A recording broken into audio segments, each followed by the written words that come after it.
செய்தியில 4 நாள் மழைன்னு சொன்னாங்க, அப்புறம் வரப்போது புயல்னு சொன்னாங்க. ஸ்கூலு காலேஜ் லீவுன்னு சொன்னாங்க, வெளியில சுத்தாத நோன்னு சொன்னாங்க. மழை வந்து வீட்டு கதுவை சாத்தணும், குளிர்ல நடுங்கி பெட்ஷீட்டை போத்தினும், போனுக்கு சிக்னல் கிடைக்காம எங்கணும், இருக்கத துண்ணுட்டு இருட்டுல தூங்கணும். காத்துல கூரைங்க பறந்து போச்சு, அங்கங்க ஒயரு அறுந்து போச்சு, ரோட்டுல மரம்லாம் சாஞ்சி போச்சு, கோலம் கொட்டை எல்லாம் நிரம்பி போச்சு. மழையில சுத்துனா ஜொரத்துல தள்ளும், ஏரிங்க அறந்து ரோடெல்லாம் வெள்ளம், காரணம் புயலுங்கோ.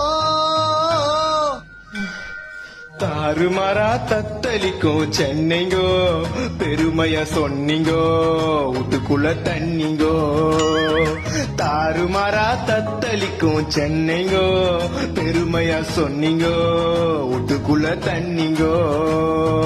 காத்து மழையில காஸ்ட்லிக்காரங்கெல்லாம் தண்ணியில அச்சு போச்சு. இப்ப ஏகப்பட்ட சனம் பசி பட்டினியா மழையில வாடி போச்சு.